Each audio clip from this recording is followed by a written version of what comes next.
l'Église chrétienne Maranatha est présente dans des nations de tous les continents de la planète, des églises des pays dans les trois Amériques, Europe, Afrique, Asie et Océanie, connectés par la même doctrine, par la direction du Saint-Esprit de Dieu et unis par la parole vivante.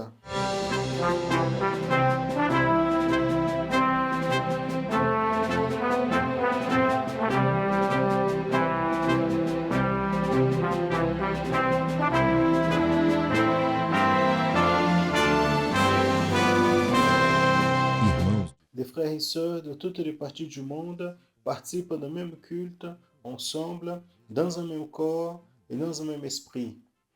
À travers le système de transmission, les membres de l'Église chrétienne Maranatha de toute la planète vivent un moment d'unité et de communion, comme l'ont vécu les Hébreux à leur sortie d'Égypte et les disciples avec le Seigneur Jésus à la veille de sa mort à la croix de Calvaire.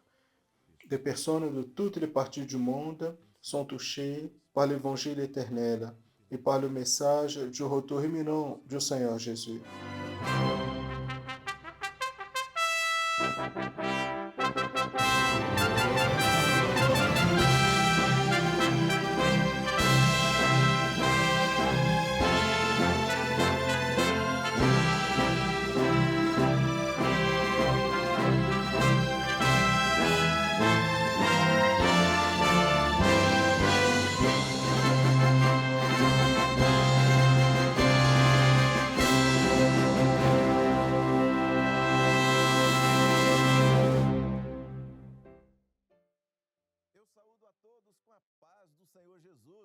Je salue à tous dans la paix du Seigneur Jésus. Nous sommes l'Église chrétienne Maranatha et nous commençons maintenant une édition de plus de la programmation en annonçant l'Évangile éternel. Soyez bienvenus à cette programmation qui est préparée avec tout le soin et spécialement pour vous et pour toute votre famille. Depuis que l'homme a commis le premier péché encore à l'Éden et a commencé à vivre les conséquences de ses actes, Dieu a préparé un plan de rachat et de salut pour l'être humain. Ce projet, établi à l'éternité, dans la préscience de Dieu le Père, a été exécuté pendant les siècles et des milléniums qui nous touchent aujourd'hui. Mais il est extrêmement nécessaire que moi, vous et tous les autres, nous puissions comprendre dans quelle phase nous nous trouvons dans ce projet merveilleux. Et le contexte que nous vivons, c'est un moment décisif dans le plan de salut de Dieu pour l'homme. Dans la promotion d'aujourd'hui, dans le volet Leçon du Manaïm, je reçois les pasteurs Daniel Moreira et Serge Souza pour parler sur la dernière heure, sur le moment où nous vivons dans le projet de Dieu. Juste après, dans le volet Organisation et méthode, la docteure Monica Médicis va continuer la thématique l'importance de la correction pour la formation humaine. Dans le volet Parfaite louange, la sœur Laïs Figueras va enseigner dans la gamme de sol majeur la louange Ta parole à la sémence. Et dans l'étude pour les enfants intermédiaires et adolescents, la professeure Rubia Barreto, dans la thématique En connaissant le mystère de l'évangile de Christ, va nous parler sur l'amour de Jésus pour nous. Assistez maintenant la partie Leçon du Manaïm.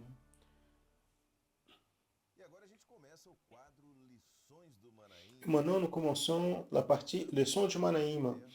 Cette partie qui fait partie de la programmation en annonçant l'évangile éternel, où nous qui sommes aussi dans le studio, nous traitons de ce qui a été apporté à l'école biblique dominicale. Une fois de plus, nous sommes ici ensemble, moi, le pasteur Daniel Moreira et le pasteur Serge Souza.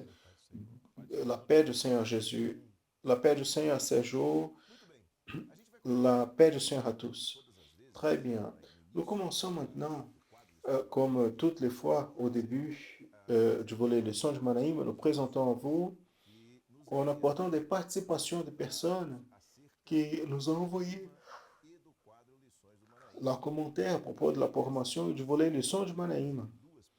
Et ces participations, je vais apporter ici deux par écrit. Nous avons aussi des vidéos. Vous voyez à l'écran un QR code. Vous savez à quoi il sert? C'est afin que vous puissiez contribuer.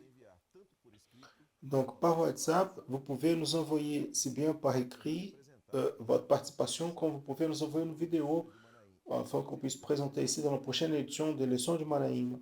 Et l'objectif, c'est que vous puissiez parler sur l'importance de cette programmation pour votre vie.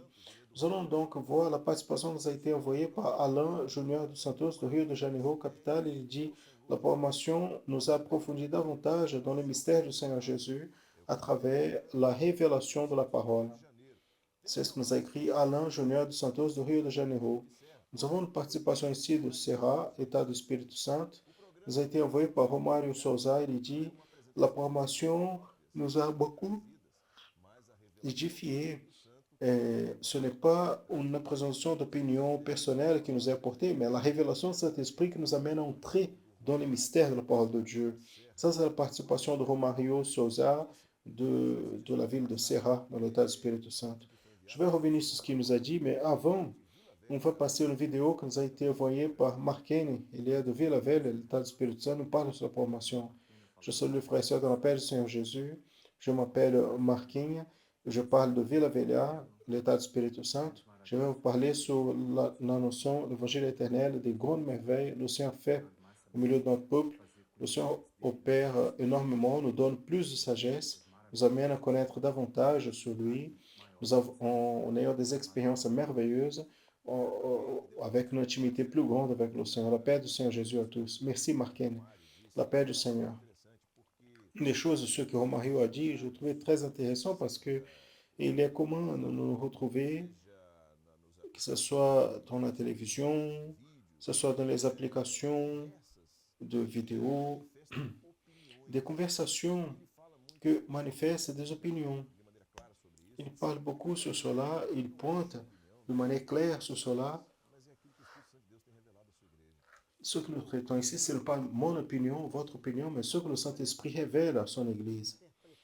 Et chacun peut avoir son opinion et interpréter, d'ailleurs, les choses de Dieu et la Bible de la manière la plus distincte et différente. Mais l'idéal, et Dieu il nous donne cela par sa miséricorde, c'est quand nous pouvons toucher ce qui appartient à la pensée de Dieu. Et lui, quand nous recherchons, et nous vivons dans sa dépendance, disposés à entendre ce qui vient de la part de Dieu et à accomplir et obéir, là il nous révèle. Et nous arrivons dans le corps à transmettre, à partager avec les personnes, avec les frères et sœurs, les visiteurs, ce qui sont les révélations du Saint-Esprit, pas comme une interprétation humaine. Vous avez dit, n'est-ce pas, Sergio? La pensée de Dieu, ce n'est pas une chose qui est loin, lointaine, difficile, mais c'est là où il y a le mystère. Le mystère, il est là. Parce que c'est seulement à travers, ce n'est pas à travers l'intellect, il n'y a aucun problème. La personne voit la connaissance, étudier, mais connaître les mystères de Dieu seulement à travers la révélation du Saint-Esprit. Amen. Il y a un autre aspect qui est très intéressant, comme tu as dit, Sergio, vous avez dit, Sergio, chacun la sienne, mais la direction du Saint-Esprit est unique. Ici, ce que nous vivons dans cette œuvre dirigée par le Saint-Esprit, c'est une unité qu'on peut expliquer quand on a la pensée du Seigneur dans la conduction de toutes les choses, pas la nôtre.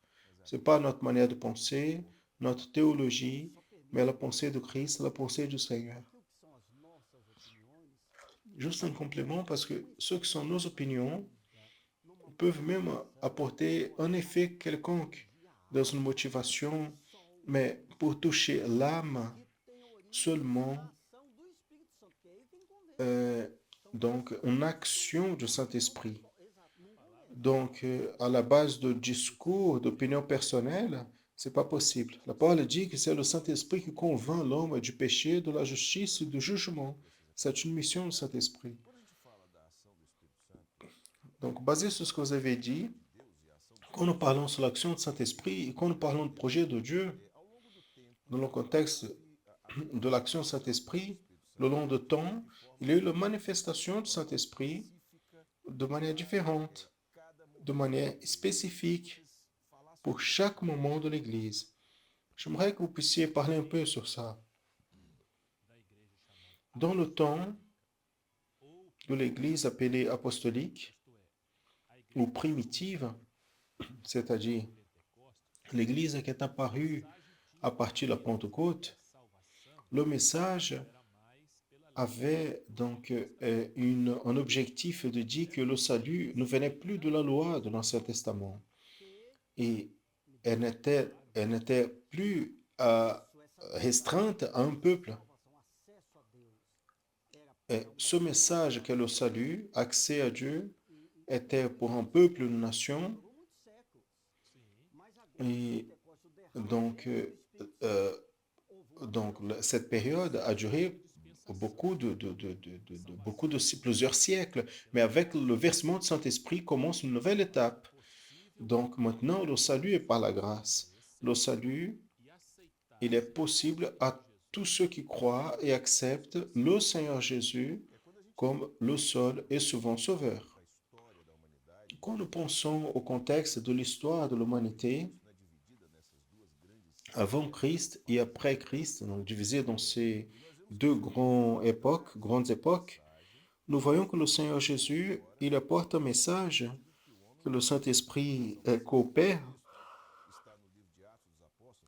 afin que l'homme puisse vivre l'expérience de salut. Je vais demander un texte ici, Actes des Apôtres, chapitre 2, verset 21.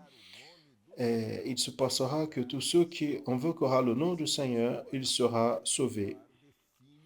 Ce texte, je pense qu'il laisse clair, il définit une, un requis pour le salut. Et avant tout, il casse ce qui existait avant, comme nous avons dit, qui était le salut restreint à une nation. Maintenant, non. Des peuples, langues, des nations, peu importe la culture, la classe sociale, tous ceux qui invoquera le nom du Seigneur, maintenant, il doit chercher Dieu par la foi en Jésus qui est le Sauveur. Exactement. Donc, malgré le fait que l'Église, c'est une séquence de projets de Dieu, un projet établi depuis le début dans la Genèse. Le message, c'est qui est devenu différente. La séquence est Dieu le Père, le ministère du Seigneur Jésus, sa mort et résurrection, le versement de son Saint-Esprit et l'établissement de l'Église fidèle. Ce n'a pas été facile au début de l'Église pour prêcher un message, parce que le message de l'Église du premier siècle, elle se confrontait à ce qu'était la compréhension d'Israël pour ce temps. Et nous voyons cela, nous pouvons même demander un texte dans ce même message, dans l'occasion de la Pentecôte, quand les personnes ne comprennent pas ce qui se passait, Pierre se lève, parle du Saint-Esprit, il laisse un message, et il parle sur ça. On va demander ce texte, se trouve au livre Actes des Apôtres, chapitre 2, verset 36, qui dit « Et sachez donc avec certitude, toute la maison d'Israël, que à ce Jésus à qui vous avez crucifié, Dieu l'a fait Seigneur et Christ. » C'était ce que le pasteur Daniel a dit. C'était pas facile pour l'Église prêcher ça. Cela a été une confrontation telle que le Seigneur Jésus a été amené à la croix. Beaucoup ont été amenés à la croix, la mort, à cause de ce message. Et les disciples, beaucoup ont été mis en prison, crucifiés, et brûlés au feu de bois à cause de cette confrontation. Mais la parole, elle n'a pas laissé d'être prêchée. Observez, les messages de l'Église ont été adaptés par le Saint-Esprit dans chaque phase, dans chaque époque. Par exemple, dans la période médiévale, est venue après la réforme religieuse, après les grands éveils, l'adéquation faite par le Saint-Esprit se donne en raison d'un projet éternel pour chaque époque. qui est ajusté selon les sens prophétiques dans le moment pour lequel l'Église a été appelée. Le moment que nous vivons maintenant, c'est le moment où toutes les prophéties liées au retour du Seigneur Jésus sont accomplies. Donc le moment que nous vivons, c'est le moment du Maranatha. Le Seigneur Jésus vient. Prêchez que Jésus est aux portes et bientôt il viendra. Regardez bien, ce courage de l'Église, si nous pouvons appeler de courage, l'audace, n'est-ce pas, du Saint-Esprit, euh, une, une chose qui a été vue par toute une foule qui pouvait donc attester donc d'une évidence donc d'un soldat qui met la lance au côté de Jésus. Tous pouvaient voir et confirmer qu'il était mort. Mais maintenant, les disciples disent qu'ils vivent. Donc, ceux qui étaient crucifiés avec les malfaiteurs, maintenant, les disciples disent qu'il est roi et seigneur. Donc, c'était un message difficile. L'Église et les disciples persécutés à cause de ce message. Je demande ce jour, est-ce que vous allez mourir par un mensonge? Non, aucunement. Donc, ils ont prêché ce qu'ils ont témoigné. Ils sont morts pour ne pas renier cette vérité. On parle sur un projet de salut, euh, sur ce que la parole de Dieu apporte, en apportant une application prophétique de nos jours, c'est-à-dire l'histoire de l'Église est une Église qui a toujours souffert des oppositions depuis le début. Vous avez commencé à dire déjà quelle a été l'opposition au début et comment se passe l'histoire de l'opposition dans l'Église. C'est qu'à l'époque de l'Église apostolique, comme Daniel a cité ici, les oppositions, et pendant beaucoup de temps, ont été très intenses, même dans le sens physique, de mort, des prisons. Dans nos jours, Josias, cette opposition, elle n'a pas cessé d'exister.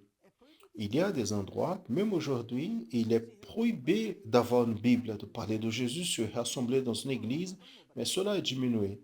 Mais parlons ici de la réalité brésilienne. Nous n'avons pas cette restriction, mais les oppositions qu'aujourd'hui l'Église souffre, elles ne sont pas explicites dans le sens de ces prisons, de ces persécutions contre la vie physique, mais elles sont beaucoup plus subtiles, dangereuses. Elles viennent contre la foi et utilisent même la Bible. Il y a une opposition à la foi, euh, déguisée même de christianisme et déguisée même des opinions. On peut dire mon opinion, la liberté d'expression. Mais c'est ce que vous avez dit, il y a beaucoup de subtilité. Donc, il y a une opposition à la foi. Des fois, elle est cachée, des fois, mais elle est là, elle est présente. Regardez bien, le message que l'Église primitive a prêché est Jésus est mort, mais Jésus est ressuscité.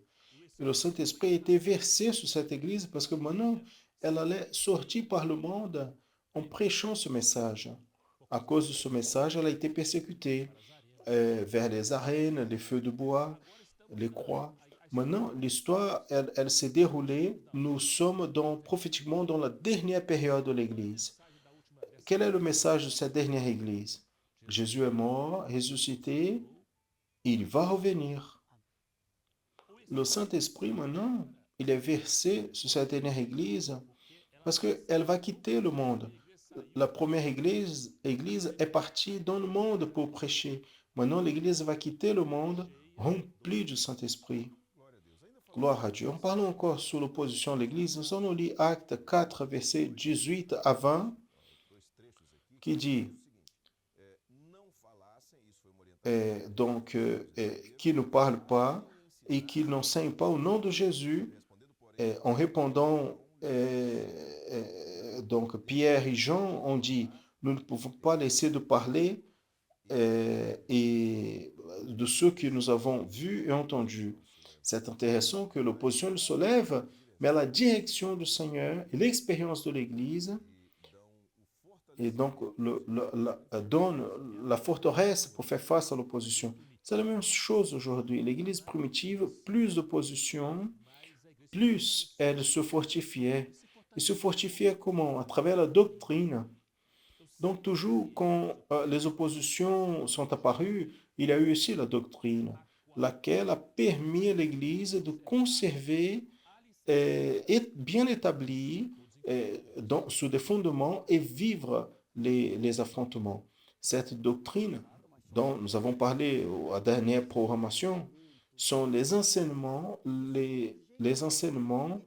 euh, qui viennent de la parole de Dieu à travers la révélation du Saint-Esprit. Parce que cette doctrine est venue par révélation et elle a enseigné l'Église à vivre aussi par révélation du Saint-Esprit.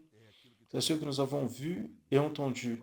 Nous allons lire encore un texte, 1 Corinthiens chapitre 2, versets 9 et 10, des choses que l'œil n'a pas vues et l'oreille n'a pas entendues, et n'est pas monté au cœur de l'homme.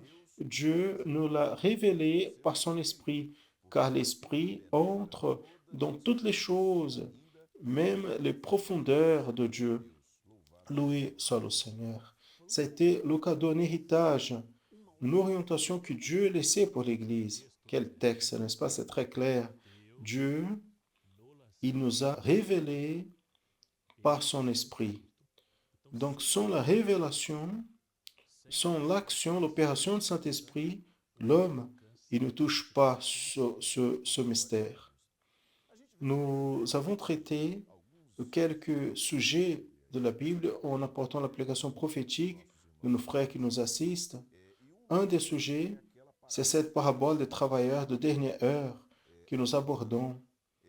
Dans l'histoire de l'Église, dans le projet de Dieu, et en considérant l'application prophétique de cette parabole, dans quel moment nous vivons aujourd'hui? Très bien. La parabole des travailleurs de dernière heure, en vérité, des temps et des époques se sont déroulés. Les messages ont été prêchés. L'heure maintenant, il exige quoi? Exige que les travailleurs, c'est-à-dire qui sont les travailleurs? L'Église fidèle. Ce moment exige que l'Église fidèle, que le chrétien Jésus, il prêche le message qui est désigné pour ce dernier moment. Quel est ce message? Le message qui est centralisé dans l'imminence de l'enlèvement de l'Église. Et quel est le message? Bientôt, Jésus viendra et nous avons besoin d'être prêts, ne pas être sans rien faire. En vérité, quand nous regardons cette parabole, et depuis le petit matin, les travailleurs ont été appelés pour travailler dans la vigne, au début de l'Église. Et cette expression biblique, pourquoi vous êtes là sans rien faire? Ça a été la question faite aux travailleurs dans ce dernier horaire, la 11e heure.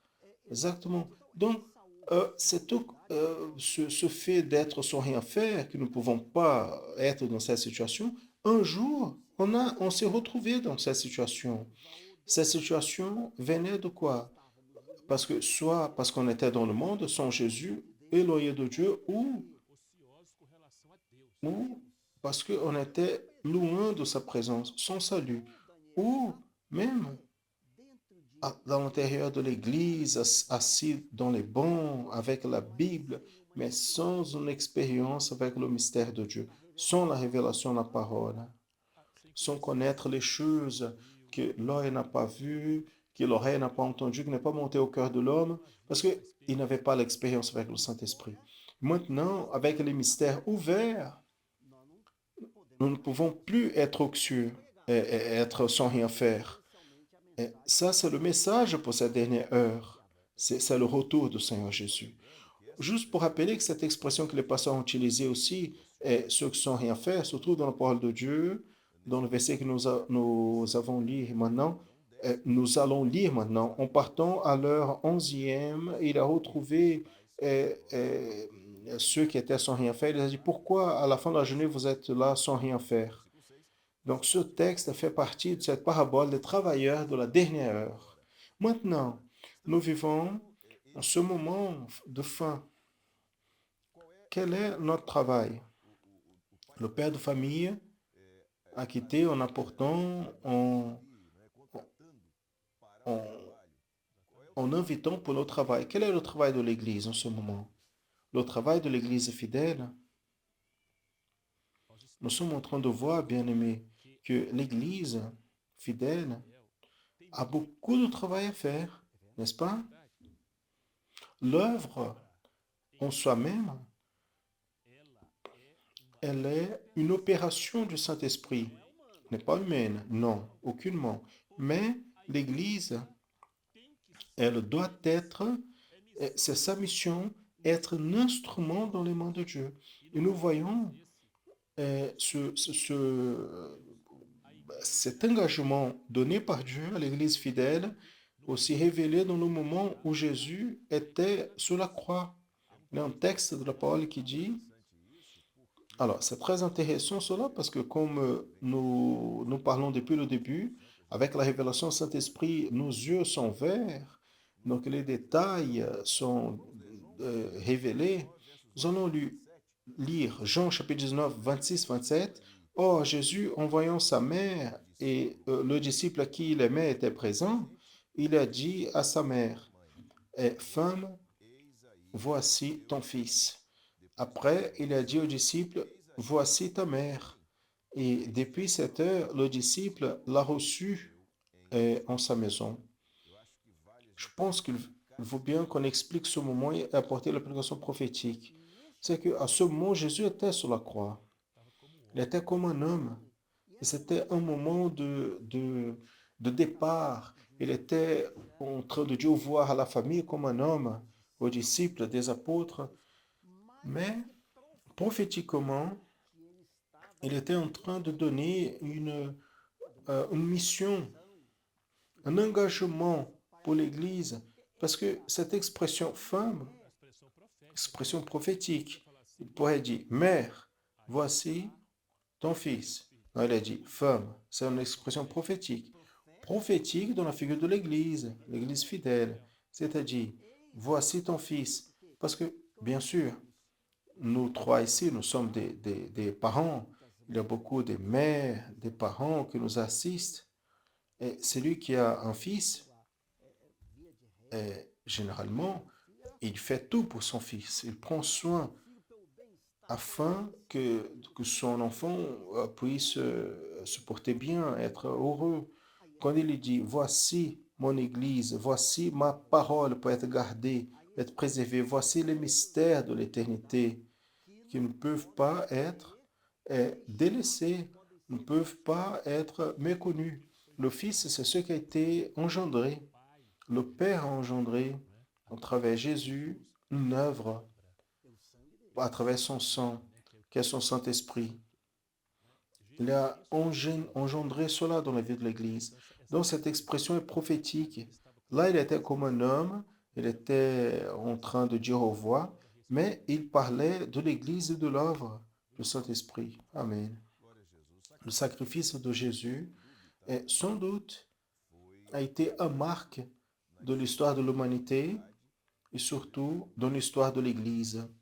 Quels sont les résultats de ce sacrifice parfait du Seigneur Jésus pour nous? Très bien. Il est difficile de citer tous, n'est-ce pas? Observez. Tous, tout ce que nous avons reçu, mes bien-aimés, vient du sacrifice parfait réalisé par le Seigneur Jésus, par son sang versé à la croix, par sa mort et résurrection. Nous avons déjà parlé ici dans la formation, la résurrection, c'est la grande explosion du projet de Dieu. Quelques-uns des valeurs que nous avons reçues par le sang de Jésus, très important, comme l'accès universel à la présence de Dieu, par la foi en Jésus, par l'action du Saint-Esprit, le pardon des péchés, la communion, le baptême du Saint-Esprit, les dons spirituels, la vie de communion de l'Église comme un corps, la parole révélée, la doctrine dans la forme de l'aliment nécessaire et suffisant. Il est nécessaire de reconnaître chaque jour la valeur glorieuse du sacrifice du Seigneur Jésus. Je pense que si on allait commencer à commenter ces valeurs, donc cela allait faire quelques 10 programmations, mais on doit reconnaître ces valeurs, sans doute. Il y a un texte de la parole qui se trouve en 2 Corinthiens chapitre 5, verset 21, qui résume bien ce que vous avez dit, Daniel. Il dit, et à celui qui n'a pas connu le péché, l'a fait péché pour nous, afin qu'en lui, nous soyons faits justice de Dieu. C'est le texte qui se trouve en 2 Corinthiens chapitre 5, verset 21, et que résume bien ce que vous avez dit. Il y a un projet qui est établi par Dieu depuis l'éternité, n'est-ce pas? Ce projet vient, le projet de rachat de l'homme, il passe par le Seigneur Jésus, le versement du Saint-Esprit arrive aujourd'hui dans l'Église, et par rapport au Seigneur Jésus, il a accompli son projet? Oui, il a accompli. Même quand il est à la croix, il utilise l'expression, se trouve en Jean 19, 30, qui dit, tout est consommé. C'est-à-dire, nous sommes ici en train de parler, de commenter la parole, en train de cultuer le Seigneur chaque jour, tout parce que Jésus, il a fait avec exactitude et il a accompli intégralement sa partie. Maintenant, d'accomplir notre partie, qui est de reconnaître la valeur de ce sacrifice.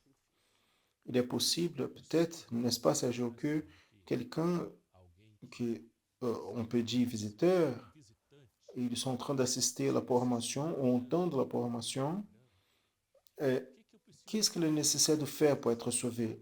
Rien. Jésus a déjà tout fait. Il suffit d'accepter, c'est le texte de Romains. Si avec ta bouche tu confesses et tu crois que Jésus est mort et ressuscité des morts, tu seras sauvé. Très bien.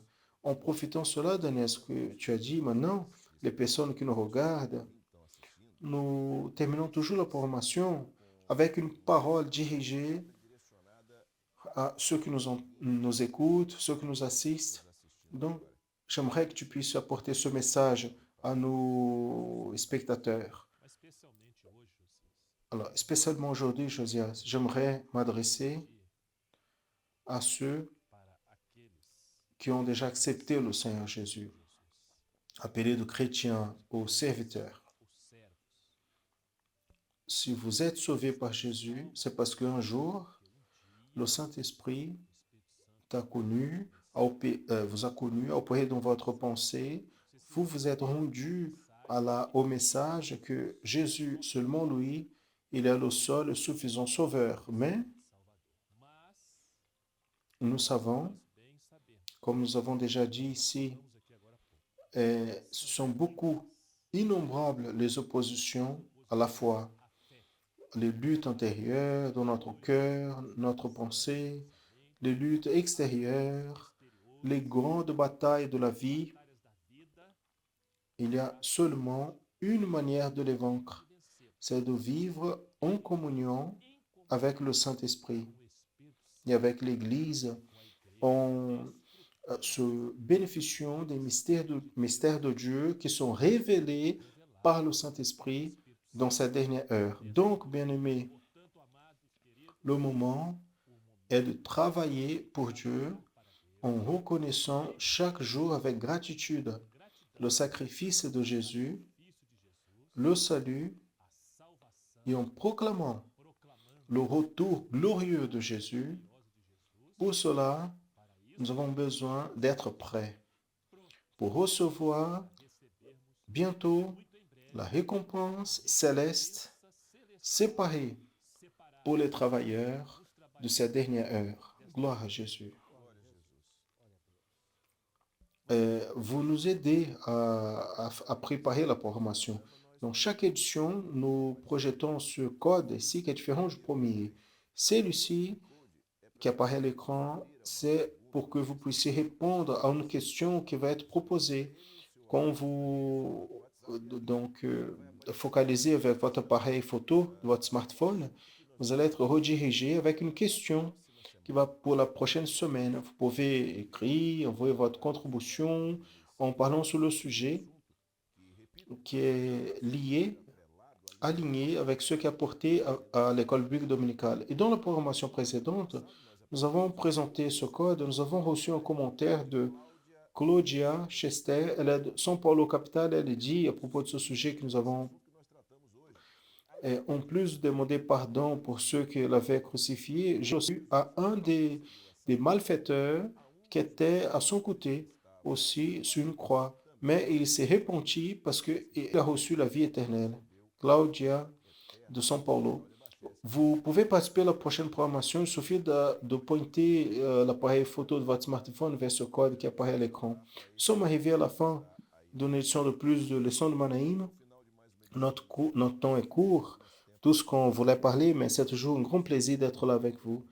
Nous allons prier, n'est-ce pas, Sergio, afin que Josias puisse nous donner plus de temps. La paix du Seigneur Josias, la paix du Seigneur Sergio, la paix du Seigneur à tous les bien-aimés. Amen. La paix du Seigneur à tous. Amen.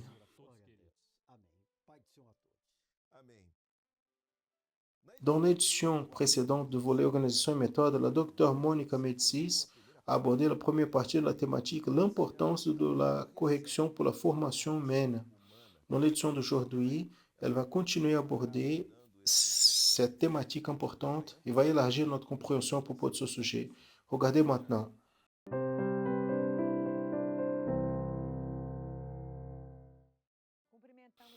Nous saluons à tous qui nous assistent dans la paix du Seigneur Jésus. Dans l'édition précédente, nous avons parlé sur le besoin d'enseigner nos enfants, et parce que cela est un processus continu, dynamique et ininterrompu, qui doit se passer pendant tout le temps et endroit.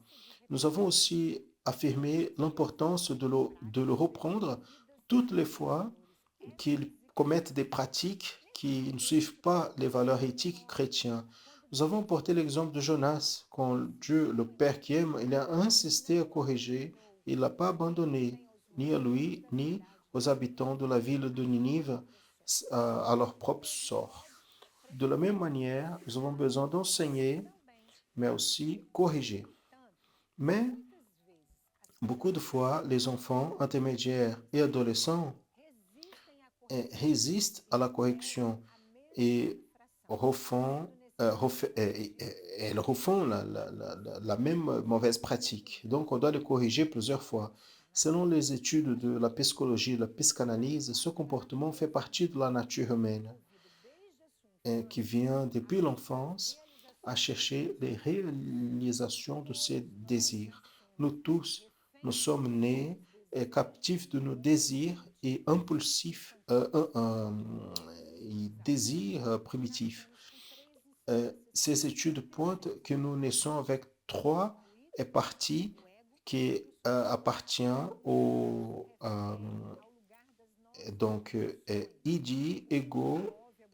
Donc, id est lié à nos impulsions, ce qui nous amène à chercher nos désirs, nos stimulus de ce qui nous apporte le plaisir. Ces fonctions cognitives qui sont des réactions agressives, ils forment notre système limbide. Et comme mécanisme de défense, apparaît toutes les fois que nous sommes frustrés. Par exemple, quand un bébé il a faim, il pleure, irrité, sans savoir attendre pour la nourriture. Quand un enfant qui est en train de jouer et la mère le prend pour le bain, il pleure. Quand un collègue prend un jouet que l'autre enfant désire, cet enfant va et il enlève le jouet. Quand, quand il démontre donc la haine de quelqu'un parce que euh, c'est quelque chose qu'il ne peut pas voir, ça peut être un jeu, quelque chose de joli, une voiture. Devant ces impulsions, nous ne pouvons regarder de manière différente. Nous avons besoin de nous importer avec la réaction de l'enfant et les conséquences et intervenir le nombre de fois nécessaire. Parce que c'est à partir de notre correction aux désirs et pulsions qui ne sont pas adaptés aux enfants des médias et adolescents qui va former le super-ego.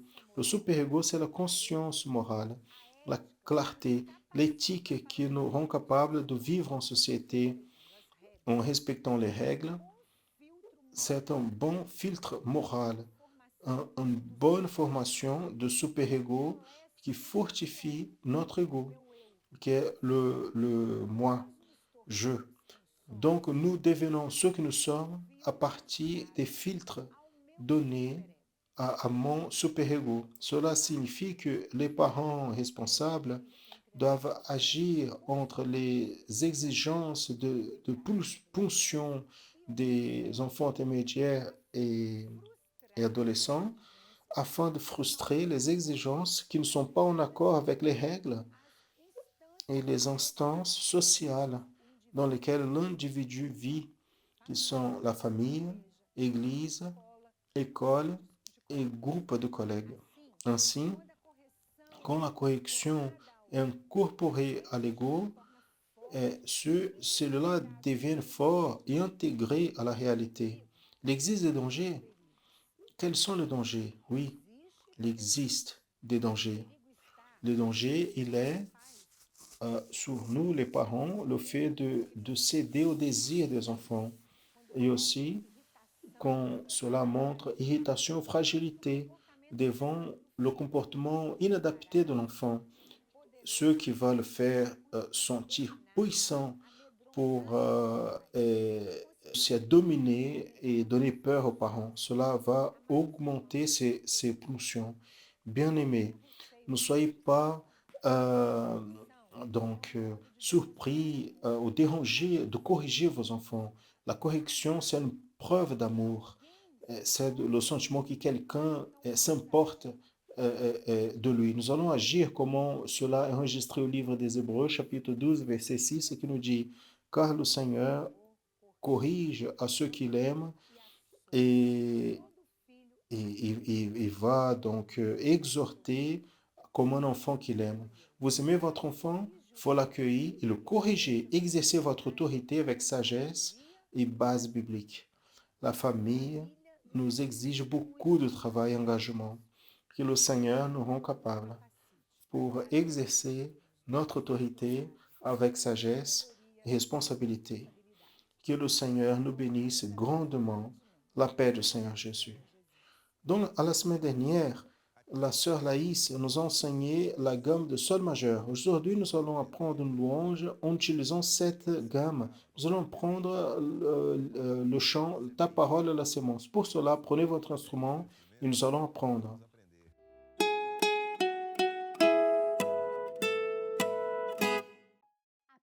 La paix du Seigneur, enfants et adolescents. Aujourd'hui, nous allons apprendre un chant dans la gamme de sol majeur. Dans l'étude précédente, nous avons appris à faire la gamme de sol majeur, si bien la main droite comme la main gauche. Celui qui veut se défier, il peut essayer de faire la gamme de sol majeur avec les deux mains ensemble. Donc, c'est le défi pour vous. Utilisez beaucoup votre cerveau afin de coordonner les deux mains. Aujourd'hui, nous allons commencer la louange. Ta parole est la sémence. Il se trouve en sol majeur et rappelez-vous, tout, tout le fa, tout le fa qui va apparaître, il sera jazz. Donc, n'importe quel fa qui va apparaître, ce sera la touche noire, le fa jazz, parce que nous nous retrouvons dans la gamme de sol majeur. Deux choses que vous devez observer dans cette lecture relative. La première, le temps de la durée des notes. Nous avons des notes courtes, très courtes, et nous avons des notes longues. Donc, nous avons regardé une succession de notes courtes, courtes, courtes, plusieurs notes courtes. Ici, nous avons 6 notes courtes qui est présentée par ce chiffre. Ici, regardez, nous avons une note longue.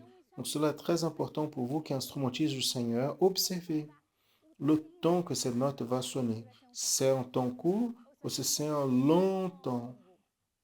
Une autre chose importante, la deuxième chose importante pour vous, pour observer, c'est si cette note va vers l'aigu plus aigu encore, ou si elle descend vers le plus grave encore. Donc, ce dessin mélodique, c'est très important d'observer. Si la note monte, elle va vers les aigus. Si la note descend, elle vient vers le grave, qui de notre clavier, c'est du côté gauche. Donc, une fois qu'on a observé cela, je vous invite à solféger cette mélodie avec moi. C'est très important, cette pratique du solfège. Le solfège, c'est de chanter le nom des notes. Donc, vous qui jouez le clavier, la flûte ou n'importe quel autre instrument, c'est très important de faire le solfège parce que cela va travailler votre affination, la lecture. Et si vous voulez aussi apprendre par cœur ce solfège, c'est très bien. Allons-y. Nous allons solféger ensemble, d'accord? On va chanter le nom des notes. 1, 2, 3, 1. Ré, sol, sol, sol, sol, lá, si, lá, mi. Sol, fá, mi, ré, dó, ré, mi, ré. Ré, sol, sol, sol, sol, lá, si, lá, mi. Sol, fá, mi, ré, dó, mi, fá, sol. Ré, sol, sol, sol, sol, lá, si, lá, mi, mi. Sol, fá, mi, ré, dó, ré, mi, ré. Ré, sol, sol, sol, sol, lá, si, lá, mi. Sol, fá, mi, ré, dó, mi, fá, sol. Donc, une fois qu'on a fait le solfège, vous pouvez solféger plusieurs fois afin que vous puissiez apprendre par cœur pour que la langue puisse se passer mieux. On va s'entraîner sur la partie technique du clavier.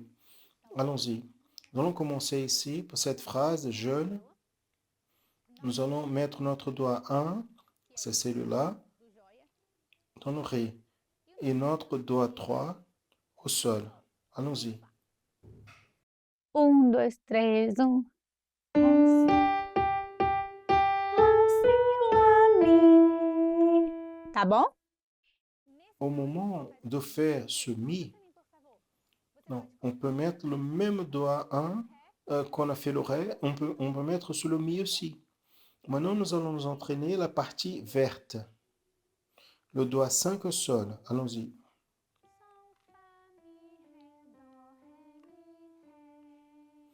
Là, on peut reprendre cette phrase verte plusieurs fois afin qu'elle puisse tomber dans l'automatique. Donc, on doit répéter plusieurs fois. Passons à la prochaine phrase. Regardez, la phrase jaune, on a déjà fait. Ce Mi, on peut mettre le doigt 1 aussi. Allons-y. Maintenant, le doigt 4 au sol.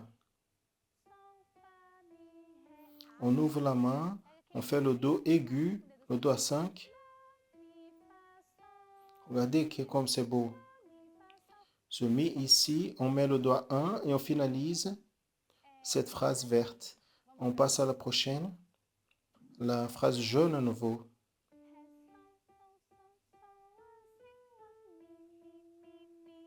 La prochaine, le doigt 5 au sol.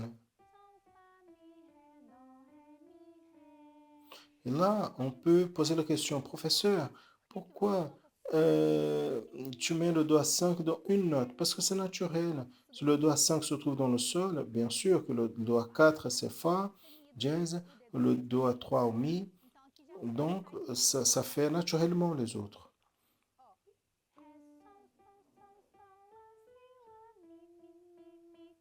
Et pour finaliser, la dernière phrase verte, doigt 4 au sol. D'accord?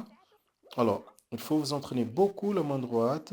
Regardez la lecture relative et après on va faire ce chant à la partition. La paix du Seigneur est la prochaine étude.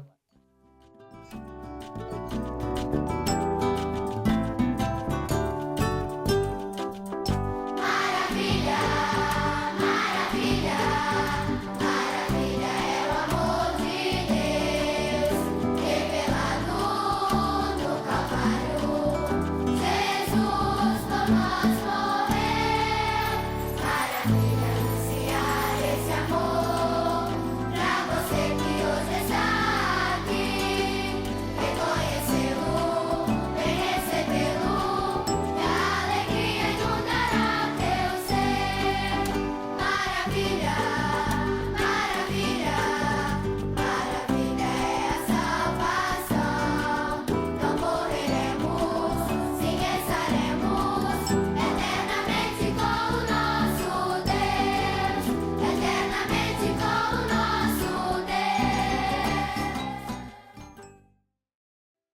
S'il y a une chose que j'ai apprise quand j'étais encore enfant et a touché profondément mon cœur, c'est que Jésus m'aime. Oui, c'est ça. Jésus m'aime, il aime toi, enfant, toi, intermédiaire, il aime toi, adolescent. Mais il n'aime pas de n'importe comment, quelle manière. Il aime tellement qu'il a donné sa vie dans la croix de Calvaire pour donner le salut à chacun de nous. Il t'aime tellement qu'il est attentif à toi tous les jours de ta vie.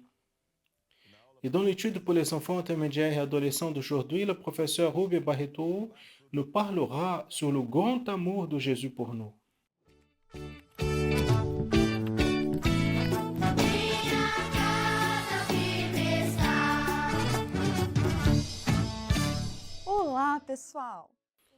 Bonjour, je salue à tous ceux qui nous regardent, et spécialement les enfants intermédiaires et adolescents, dans la paix du Seigneur Jésus. Ce mois, tu vas continuer à connaître le secret de la parole de Dieu et quelle sera la nouvelle qu'on va découvrir aujourd'hui. Nous allons lire le texte qui se trouve en Jean chapitre 19, verset 28, qui nous dit, après, en sachant Jésus que toutes les choses étaient déjà terminées, afin que les Écritures s'accomplissent, il a dit, j'ai soif. Comme vous savez déjà, Dieu a créé l'homme et la femme afin qu'ils puissent vivre avec lui pour toujours. Il les a mis dans le beau jardin où il avait tout afin qu'ils soient heureux. Mais c'est très bien, n'est-ce pas? Mais malheureusement, ils ont choisi de désobéir à Dieu. Ils ont péché et à cause de cela, ils se sont éloignés de Dieu. Notre Dieu qui nous aime avec le plus grand amour de ce monde. Il a envoyé son Fils unique, Jésus, pour nous sauver. Sauver de quoi? Sauver d'une vie éternelle, d'une vie de tristesse, de loin de sa présence. Jésus a laissé son royaume merveilleux, un endroit sans douleur, sans maladie, sans tristesse. Il est venu à ce monde comme un homme pour amour à nos vies. Voyez bien, Jésus est né, il a grandi, et à 12 ans, il connaissait déjà la parole de Dieu. À 30 ans, il a commencé à enseigner ce qui était nécessaire afin que l'homme puisse revenir à la présence de Dieu. Il était nécessaire qu'il se repentisse. Mais vous savez qu'est-ce que c'est la repentance? C'est quand on était très triste pour une erreur qu'on a commise et on ne veut pas commettre à nouveau. Dire le mensonge, faire de mauvaises choses à l'école, désobéir les parents. Nous tous, nous pouvons faire des choses qui ne plaisent pas à Dieu. Nous ne sommes pas parfaits comme lui. Mais l'important, c'est de nous repentir. Si tu as fait quelque chose que tu ne devais pas, parle avec Dieu. Clame par le sang de Jésus. Demande le pardon. Il ne fait plus. Tu sais que Jésus, quand il était à la croix, il a eu soif, il a demandé à boire. L'eau parle du Saint-Esprit. Notre corps, il a soif de l'eau que nous buvons. Mais notre âme, elle a soif de Dieu vivant. Et on veut être toujours à côté de lui. Jésus, quand il était ici comme un homme, il a senti tout ce qu'on a senti. Il sait quand on sent la douleur, la tristesse. Il est à notre côté pour nous aider. Par amour, Jésus est mort pour nous sauver. Et, et quoi faire devant cet amour si grand? Nous allons remercier lui de tout notre cœur pour ce qu'il a fait. Nous allons confesser que seulement Jésus est notre Sauveur. Quand tu seras triste, avec peur, en passant un problème à l'école, à la maison ou n'importe quel endroit, rappelle-toi de ce grand amour de Jésus pour toi. Tu n'es pas seul, il est à ton côté. Il veut te bénir et te protéger. Et il a donné sa vie, il a ressuscité au troisième jour et il reviendra nous chercher pour ramener, chercher toutes les personnes qui l'ont aimé. Et on dit dans leur prière, Jésus est mon sauveur. Jamais oublie combien il t'aime. Amen. À tous, la paix du Seigneur et à la prochaine étude.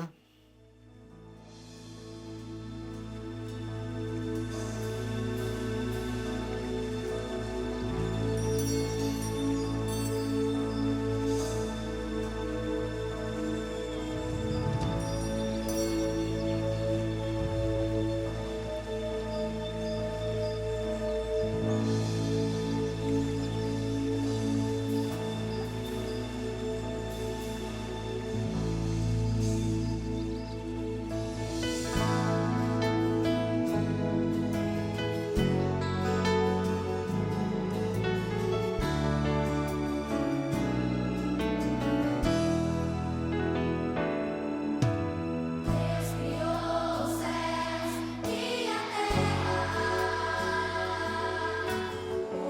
universo todo Ele fez. A terra era vazia, coberta de trevas, semelhante ao coração do homem sem Deus. Ele trouxe a luz, separou as águas, criou a terra firme e as águas sem brotar, iluminou os céus ao brilho do sol, lua e estrelas, encheu o mar de vida, criou os animais, preparou um mundo tão belo para depois o homem criar.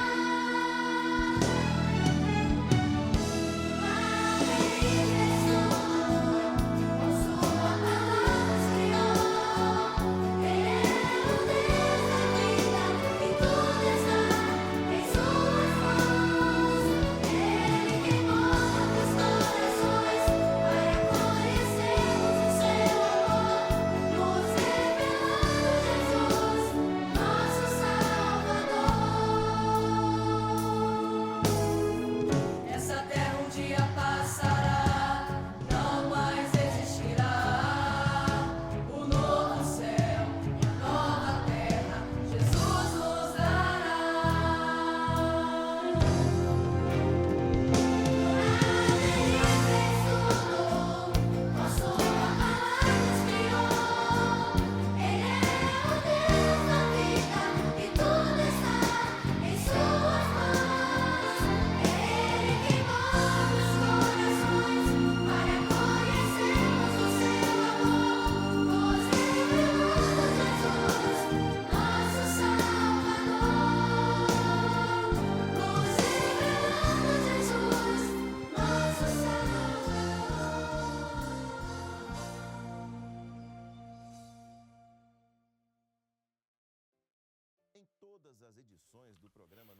Dans toutes les éditions de la programmation Annonçant l'Évangile éternel, nous nous rappelons toujours d'un projet qui est merveilleux.